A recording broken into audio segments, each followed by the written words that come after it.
बिस्मिल्लाहिर्रहमानिर्रहीम। स्टूडेंट्स अस्सलाम वालेकुम। उम्मीद है आप सब लोग खैरियत से होंगे। तो हाजिर हैं MTH 5102 कैलकुलस 2 के लेक्चर नेक्स्ट के साथ। यहाँ पे हम कवर करेंगे इंशाल्लाह ताला मॉड्यूल नंबर 111 से लेकर 115 तक, और इंशाल्लाह ताला आपको इजी वे में कवर करने की कोशिश करेंगे, डिलीवर करेंगे सारी चीज़ें। तो आपसे ये रिक्वेस्ट है कि अगर आप हमारे चैनल 5 मैथमेटिक्स पर न्यू हैं तो प्लीज़ इसको लाजमी सब्सक्राइब करें, और अगर आपको हमारी वीडियोस पसंद आ रही हैं तो दोस्तों में ज़रूर शेयर करें। कोई मसला परेशानी है तो आप हमें कमेंट कर सकते हैं।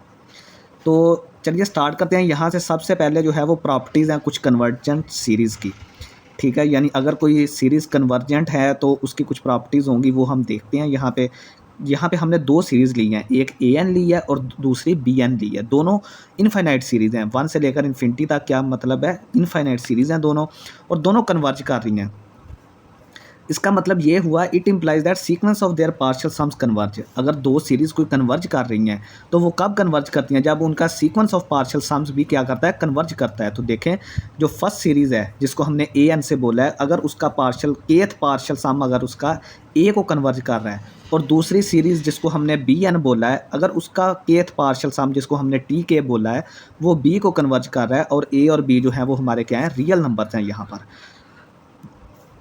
तो फिर क्या होगा, फिर ये होगा कि अगर an प्लस bn कन्वर्ज करेगी, converges and n is equal to 1 to infinity an plus bn is equal to an plus bn, ठीक है। यानी देखें कि अगर दो सीरीज़ ऐड होके कन्वर्ज कर रही हैं, और तो यहाँ पे देखें कि अगर दो सीरीज़ अलग-अलग कन्वर्ज कर रही हैं तो उनका सम भी जो है वो कन्वर्ज करेगा, और उसके सम को हम अलग-अलग करके इस तरह करके उनके दरमियान सम लिख सकते हैं। यानी कि अगर एक सीरीज़ an है, दूसरी ऐड हो रही है bn, तो हम उनको क्या कर सकते हैं, अलग-अलग समेशन में लिख के दोनों को अलग-अलग कर सकते हैं। ये चीज़ माइनस के लिए भी है कि अगर आपकी एक सीरीज़ जिसको हमने an minus bn n is equal to 1 से लेकर इन्फिनिटी तक कन्वर्ज किया हुआ है, यानी कि अगर हमारा n इज़ इक्वल टू 1 से लेकर इन्फिनिटी तक an माइनस bn कन्वर्ज कर रही है, तो कन्वर्ज कर ये भी कन्वर्ज करेगी। अगर फ़र्ज़ करें an और bn दोनों कन्वर्ज कर रही थी पहले, ठीक है। यहाँ पे थोड़ा सा ख्याल रखें कि an भी कन्वर्ज करती है और bn भी कन्वर्ज करती है, तो इनका सम भी कन्वर्ज करेगा। लुब्बे अलबाब ये है, और उनका डिफरेंस भी कन्वर्ज करेगा। दूसरी बात ये है, ठीक है।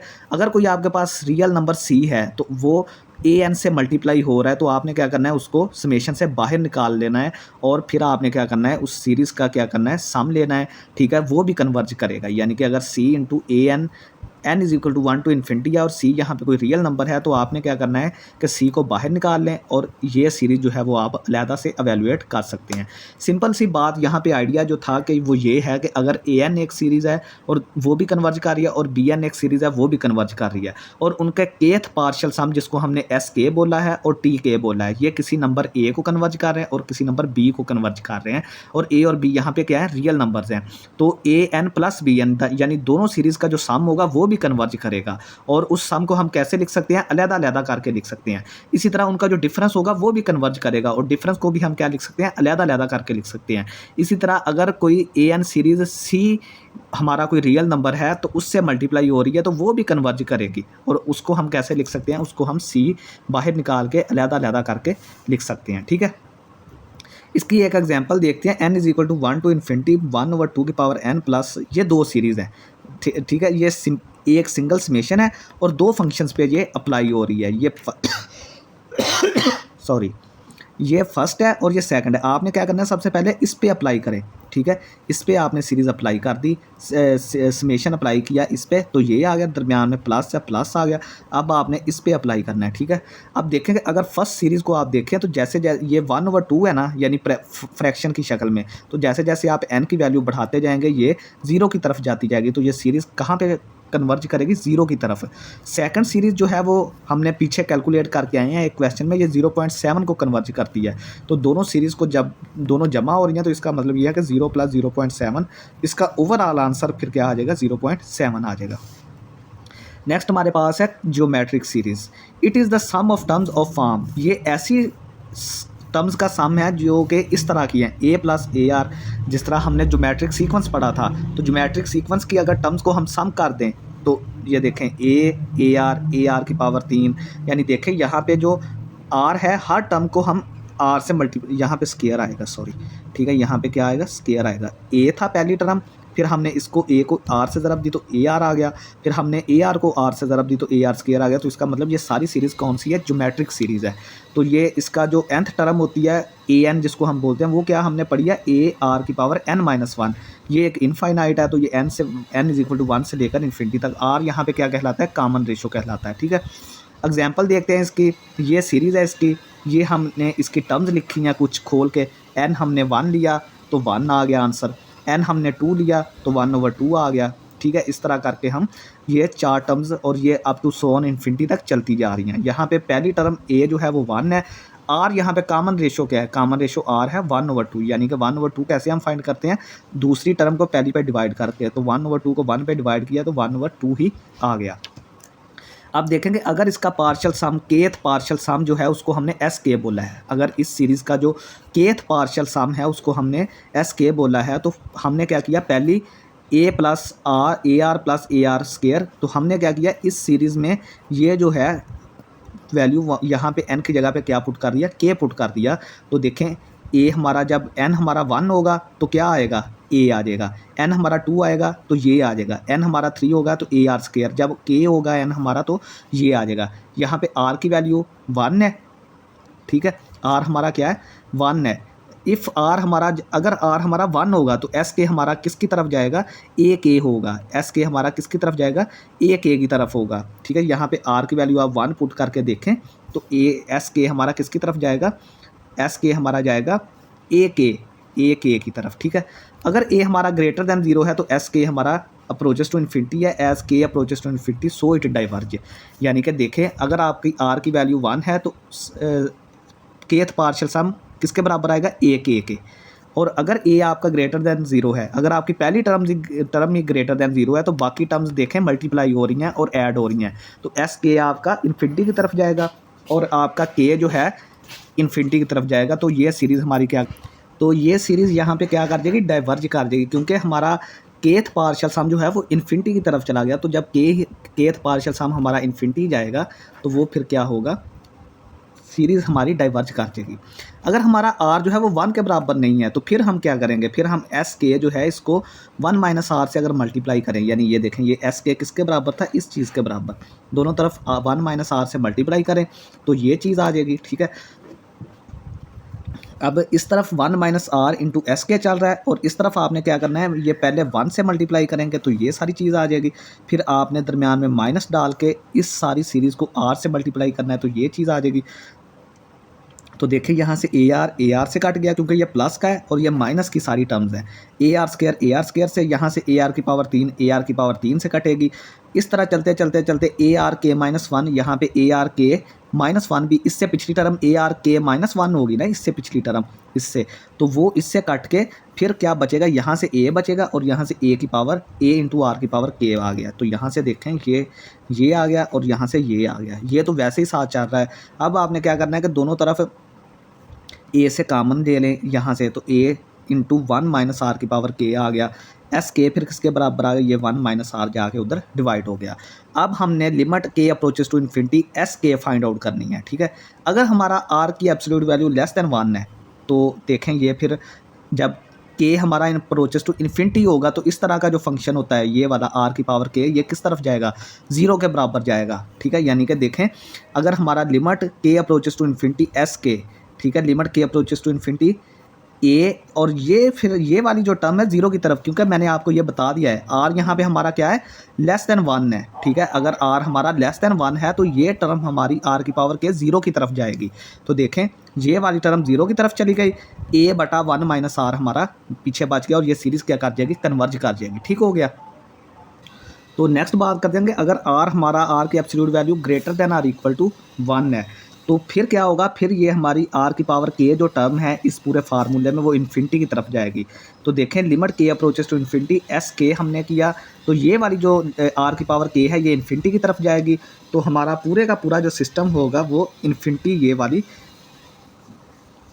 चीज़ पूरी की पूरी इन्फिनिटी बन जाएगी और ये सीरीज़ क्या कर जाएगी, डाइवर्ज कर जाएगी। ठीक है, तो इसका मतलब ये है कि अगर आर की एब्सोल्यूट वैल्यू लेस दैन 1 है तो ये सीरीज़ कन्वर्ज करेगी, और अगर आर की value greater than or equal to 1 है तो ये सीरीज़ क्या कर जाएगी, डाइवर्ज कर जाएगी। ये हम ज्योमेट्रिक सीरीज़ की बात कर रहे हैं। ठीक है, हो गया। इसकी एक एग्जांपल देखते हैं कि n इज इक्वल टू 0 से स्टार्ट होकर इन्फिनिटी तक 2^3n+2। सबसे पहले n को 0 पुट करें तो 2^3 आ जाएगा। 1 पुट किया तो 2^3 प्लस 2 पुट किया तो 2/3 प्लस ऑन चलता जाएगा। तो इसको सॉल्व करेंगे ये आएगा, इसको सॉल्व करेंगे ये, इसको सॉल्व करेंगे तो ये आएगा, प्लस सो ऑन चलता जा रहा है। यहाँ पे a1 या a की पहली टर्म जो है वो 4/9 है। और r कैसे फाइंड आउट करते हैं, r हम करेंगे 8/27 को डिवाइड करेंगे किससे, 4/9 से, तो ये कैंसिल आउट हो गया, 2/3 आंसर आ जाएगा। तो इसका मतलब फिर क्या हुआ, तो जनरल टर्म जो होती है वो कैसे होती है, जो सीरीज़ की होती है वो होती है n इज़ इक्वल टू हमारा क्या हो जाएगा, फिर 1, क्योंकि हमने यहाँ पे फर्स्ट टर्म ले लिया है। ठीक है, n हमारा 1 से स्टार्ट होकर इन्फिनिटी तक जाएगा, a आएगा और r की पावर आएगा n-1। ठीक है, देखें ये n यहाँ पे 0 से स्टार्ट हो रहा था, लेकिन यहाँ पे हमने फर्स्ट टर्म ले लिया। अब हमने फर्स्ट टर्म ले लिया तो a की जगह पे हमने फर्स्ट टर्म 4/9 और r की जगह पे 2/3 और इसकी पावर n-1 कर दी। तो ये हमने इसको सीरीज़ को जो है इसका सम फाइंड आउट किया। ठीक है, तो यहाँ से आप देख सकते हैं कि ये दोनों सीरीज़ क्या हैं, बराबर हैं। ठीक है, तो ईजी है, आपने ये चीज़ बस ज़हन में रखनी है। ये वाली जो जनरल फॉर्म है ये ज़हन में रखें। बाकी a की वैल्यू भी फाइंड कर ली, r की वैल्यू भी फाइंड कर ली, तो वो आपने यहाँ पे रख देनी है। ये याद रखना है कि यहाँ पे n 0 से स्टार्ट हो रहा है, क्योंकि यहाँ पे हमारी n+2 आ रही है और फर्स्ट टर्म नहीं है हमारे पास। ठीक है, जहाँ पे हमने फर्स्ट टर्म इस्तेमाल कर ली, एक टर्म जब इस्तेमाल कर ली तो फिर क्या होगा, n हमारा 0 से 1 की तरफ चला जाएगा। ठीक हो गया। नेक्स्ट हम बात करते हैं determine whether converge or diverge, if converge find its sum. तो ये एक सीरीज़ है, इसका आपने कन्वर्जेंस या डाइवर्जेंस फाइंड आउट करनी है। तो सम इसका फाइंड करें अगर कन्वर्ज कर रही है। तो देखें यहाँ पे 5^n-1 2^n+1, ये ऊपर वाली 5^n-1 को वैसे ही रहने दें, इसको थोड़ा सा चेंज करें। इसको कैसे चेंज करना है, इसको आपने लिखना है, देखें यहाँ पे 2^2 अलहदा करें और 2^n-1 करें। तो देखें जब बेसिस सेम होती हैं, पावर्स क्या होती हैं, ऐड होती हैं, 2 + n-1। ठीक है, तो देखें इसका आंसर फिर क्या आएगा, इसका आंसर आता है n+1, 2^n+1। तो वही चीज़ तो हमने यहाँ पे बना ली, यानी हमने इसको मॉडिफाई करके इस तरह लिख लिया, और जब इसको सॉल्व करेंगे तो अगेन हमें यही चीज़ मिल जाएगी। तो देखें यहाँ पे 2^2 अलहदा हो के 1 सॉरी ये 4 जो था इसको हमने नीचे था तो 1/4 कर दिया, बाकी नीचे 5 नीचे 2, दोनों की पावर n-1 बन गई, तो 5/2 की पावर टोटल n-1 बन गई। तो यहाँ पे ये जो फर्स्ट टर्म यहाँ पे जो चीज़ लिखी होती है वो a की वैल्यू होती है, और ये जो n-1 के अंदर चीज़ होती है वो r की पावर होती है। ठीक है, तो देखें यहाँ पे r जो है वो हमारा ग्रेटर देन 1 है, तो जब भी r हमारा ग्रेटर देन 1 होगा ये सीरीज़ डाइवर्ज कर जाएगी, क्योंकि हमने पीछे ये चीज़ पढ़ के आए हैं। ठीक है, लेस देन 1 के लिए ये सीरीज़ कन्वर्ज करेगी, ग्रेटर देन या इक्वल टू 1 के लिए ये सीरीज़ क्या करेगी, डाइवर्ज करेगी। ठीक है, ये सिंपल सी बात है। यहाँ पे a ये वाला क्योंकि इस तरह होता है ना, a r की पावर n-1, तो ये सारा r की पावर n-1 है और ये यहाँ पे क्या है a। ठीक है, तो r हमने फाइंड आउट करके देखना था कि ये लेस देन 1 है या ग्रेटर देन 1 है। Determine whether this series converges और diverges, if it converge find its sum. तो देखें ये हमारे पास एक सीरीज़ है, आपने क्या करना है, इसको e⁻n को थोड़ा सा एक्सचेंज करके लिखना है।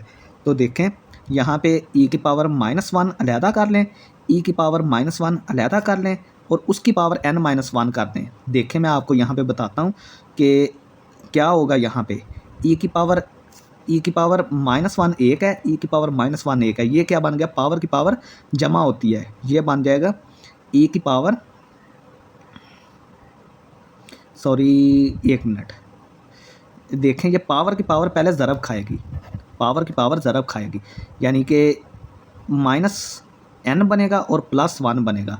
e की पावर देखें ये -1 इससे पावर की पावर है तो ज़रब खाती है। ठीक है, तो देखें यहाँ पे -1 जो है उसने इससे ज़रब खाई, तो e की पावर -n+1 और ये वाला एक e की पावर -1।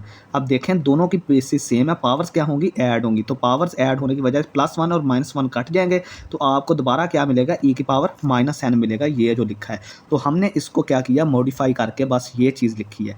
यहाँ पे देखें a की वैल्यू क्या आ रही है, ये वाली, ठीक है, इसको हमने ए की वैल्यू ई की पावर -1 लिख दिया, और आर यहाँ पे ये है, ये वाली चीज़ जो n-1 के पावर के नीचे होती है ना, वो आर की वैल्यू होती है। तो आर की वैल्यू क्या आएगी, ई की पावर -1।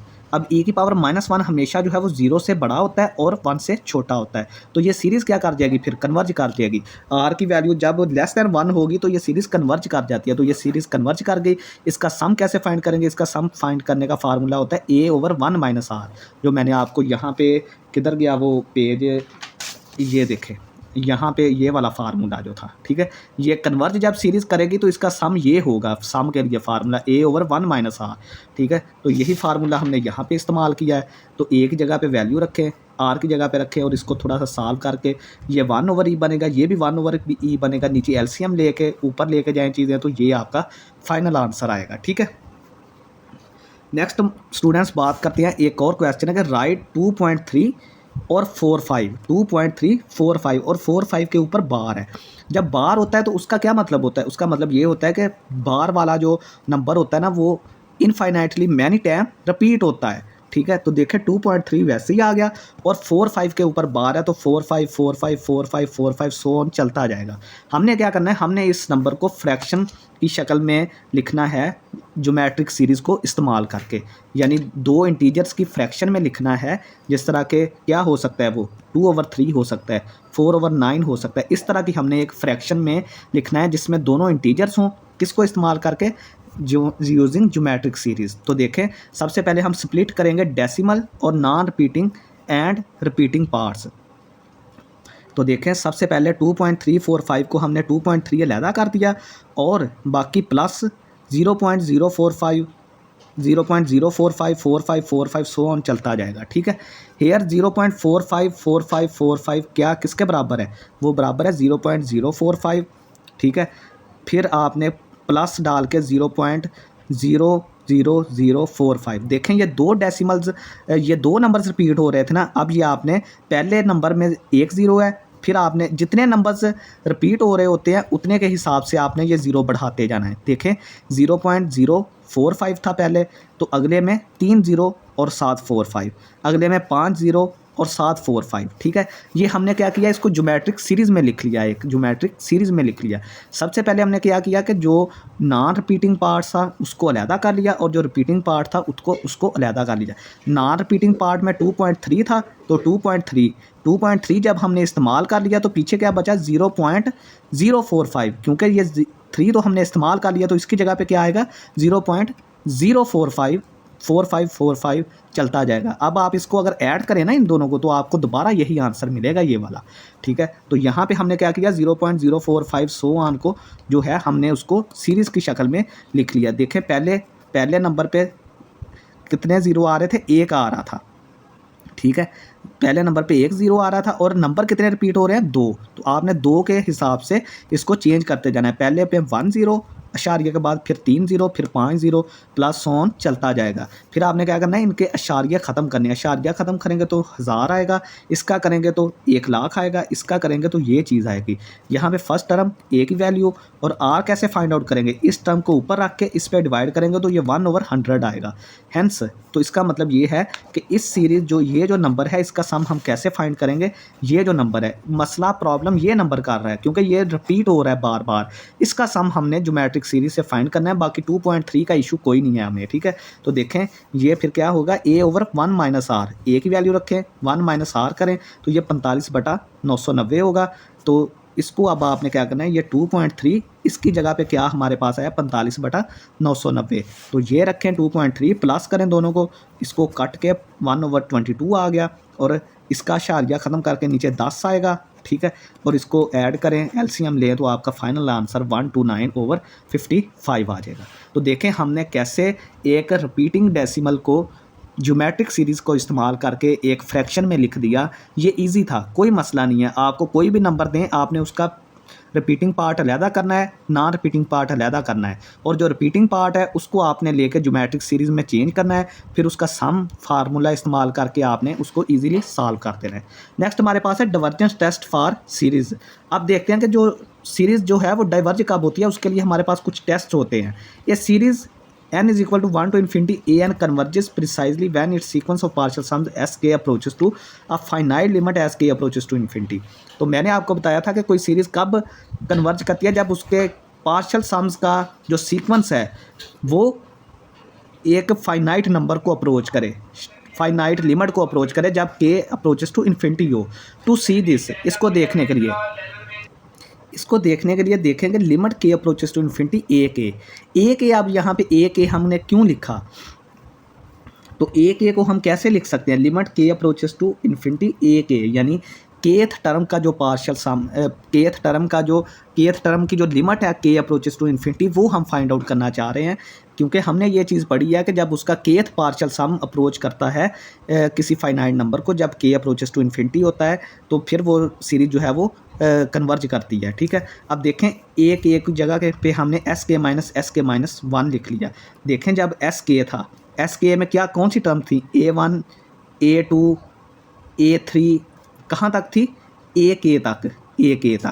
एस के में कहाँ तक टर्म्स हैं, ए के तक, और एस के माइनस 1 तक कहाँ तक टर्म्स हैं, इससे ए के से पहले एक टर्म होती है ए के माइनस 1, ए के से पहले टर्म का क्या है, ए के माइनस 1, ए के से पिछली टर्म ए के माइनस 1।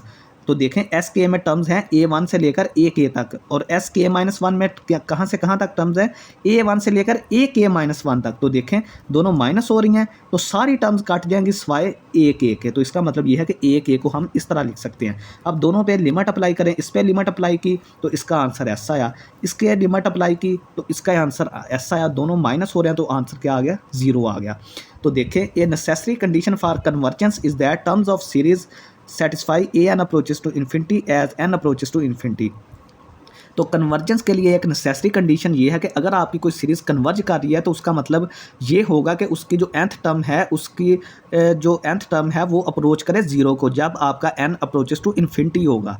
यानी किसी भी सीरीज़ को हम कन्वर्जेंट कब कहेंगे, जब उसकी nth टर्म 0 को अप्रोच करे, जैसे ही उसकी n अप्रोचेस टू इन्फिनिटी हो, यानी n अप्रोचेस टू इन्फिनिटी पर उसकी nth टर्म क्या हो, 0 को अप्रोच करे, तो सीरीज़ क्या होगी, कन्वर्जेंट होगी। लेकिन नेसेसरी कंडीशन है, ये नेसेसरी कंडीशन क्या है कि ये चीज़ इस तरह है, लेकिन नेसेसरी कंडीशन ये नहीं है कि मतलब अगर कोई किसी सीरीज़ की nth टर्म 0 को अप्रोच कर रही है जब n अप्रोचेस टू इन्फिनिटी हो, तो हम ये नहीं कह सकते कि वो सीरीज़ कन्वर्जेंट है।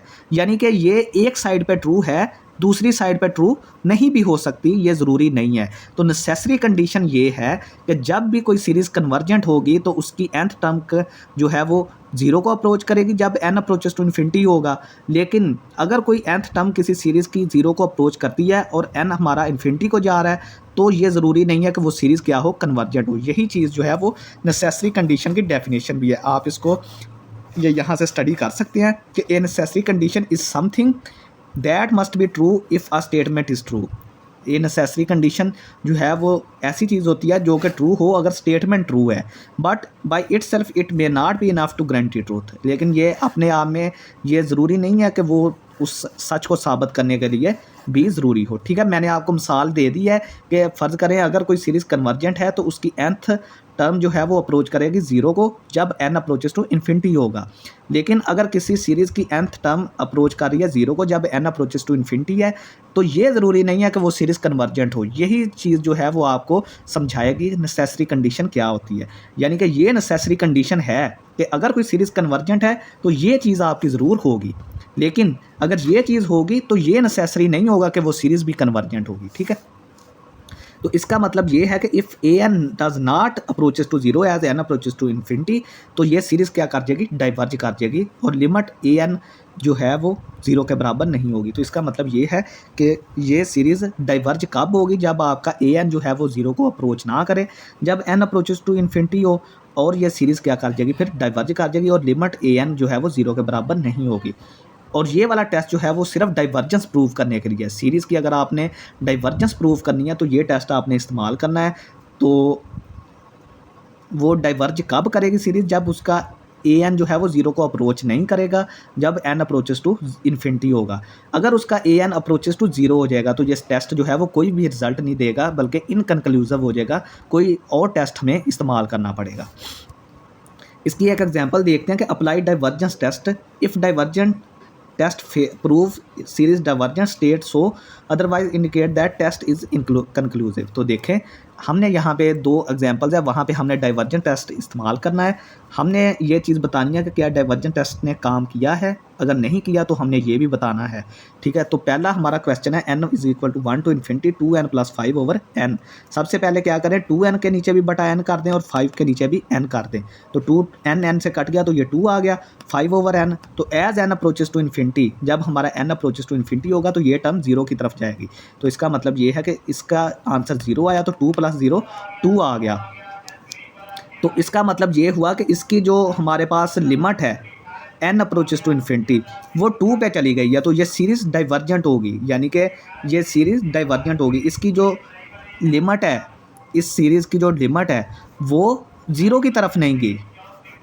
अगर लिमिट 0 की तरफ जाती तो ये सीरीज़ जो है वो क्या होती, वो इनकन्क्लूसिव होता, वो टेस्ट हम इस्तेमाल नहीं कर सकते थे, कोई और टेस्ट लगाना पड़ता। लेकिन अब इसकी लिमिट किसकी तरफ गई है, 2 की तरफ गई है। तो इसका मतलब ये है कि ये सीरीज़ क्या है, डाइवर्जेंट है। हमने इस टेस्ट को इस्तेमाल किया और इस टेस्ट के ज़रिए हमने ये चीज़ देखी कि इसकी लिमिट जो है nth टर्म की वो 2 की तरफ जा रही है। और यही चीज़ तो उस टेस्ट ने बोली है कि अगर nth टर्म की लिमिट जो है वो 0 की तरफ ना जाए, किसी और नंबर की तरफ जाए, तो वो सीरीज़ डाइवर्जेंट हो जाती है।